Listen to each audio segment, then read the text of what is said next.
Je crois que quelqu'un essaie de communiquer à travers mon éclairage. À moins que ça soit mon installation électrique qui laisse à désirer. Bonjour à tous, c'est Deru et bienvenue pour une nouvelle vidéo. Je vais pas vous refaire tout l'inventaire, mais j'ai commencé à vous parler de différents malwares célèbres il y a déjà quelques temps, donc continuons la collection. Aujourd'hui, c'est au tour de Mirai de faire le sujet d'une vidéo. Avant toute chose, avec toutes les histoires et les enquêtes sur Stuxnet et I Love You, il y avait pas mal de choses à raconter. Mais avec Mirai, on n'a pas énormément d'informations.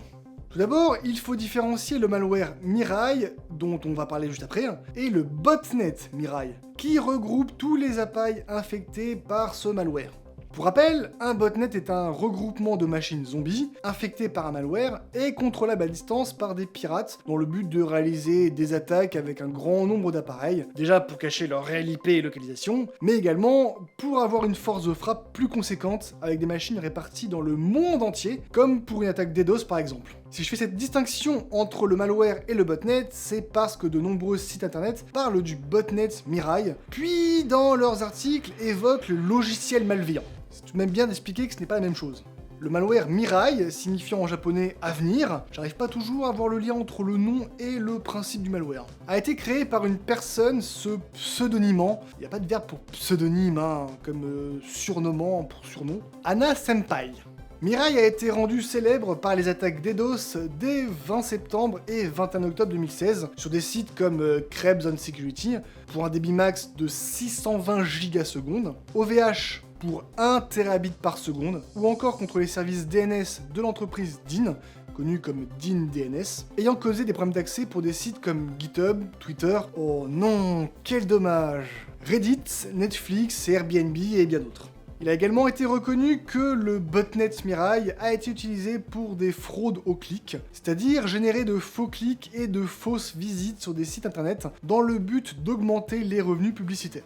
Plusieurs enquêtes, dont celle de Brian Krebs, le propriétaire du site ayant été victime de Mirai le 20 septembre 2016, ont permis de déterminer que les personnes derrière le pseudonyme de Anna Senpai étaient Paras Jha et Josiah White. Certaines sources parlent également de Dalton Norman, les cofondateurs de Protraf Solutions, une entreprise procurant des solutions en matière d'atténuation des attaques DDoS, qui aurait développé le malware durant l'été 2016. C'était une manière de créer du besoin et de se créer une clientèle.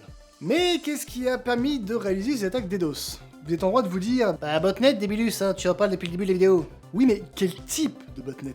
Parce que c'est cette spécificité qui en fait sa caractéristique. Et qui en fait également un botnet très vicieux.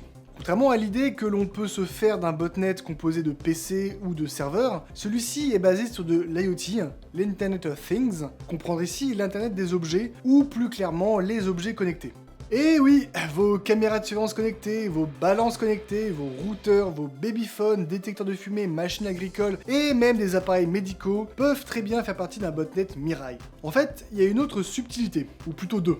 Déjà, il faut que l'objet connecté ait un processeur ARC qui exécute une version allégée de Linux. La seconde subtilité, c'est qu'il faut que les identifiants de l'appareil soient encore ceux par défaut. En effet, il existe sur internet de très nombreuses listes d'identifiants, donc nom du compte et mot de passe, par type d'appareil, voire même par fabricant. Certains ne s'emmerdant même pas à changer les identifiants par défaut en fonction de leurs produits, et donc en mettant les mêmes sur toute leur gamme. Donc si Mirai découvre sur internet un objet connecté qui a le bon processeur, et donc la bonne version de Linux, et des identifiants par défaut qui lui sont connus, alors il peut s'installer dessus et l'ajouter au botnet.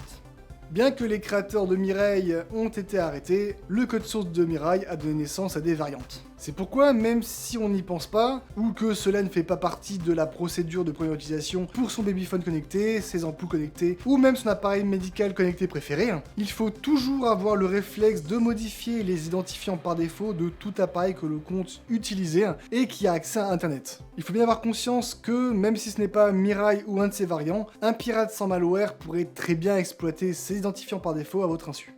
J'espère que cette vidéo vous a plu, si c'est le cas n'hésitez pas à la partager, c'est très important. C'est l'un des meilleurs moyens de faire connaître la chaîne et ses vidéos. N'hésitez pas également à vous abonner, à laisser un pouce en l'air, à mettre un commentaire et à me rejoindre sur les réseaux sociaux. Ça m'encourage et me motive à continuer à produire des vidéos et à essayer d'en améliorer la qualité générale. Sur ce, je vous souhaite une bonne nuit, bonne soirée, bonne journée, et n'oubliez pas, la sécurité est l'affaire de tous. Ciao! prières ont été exaucées.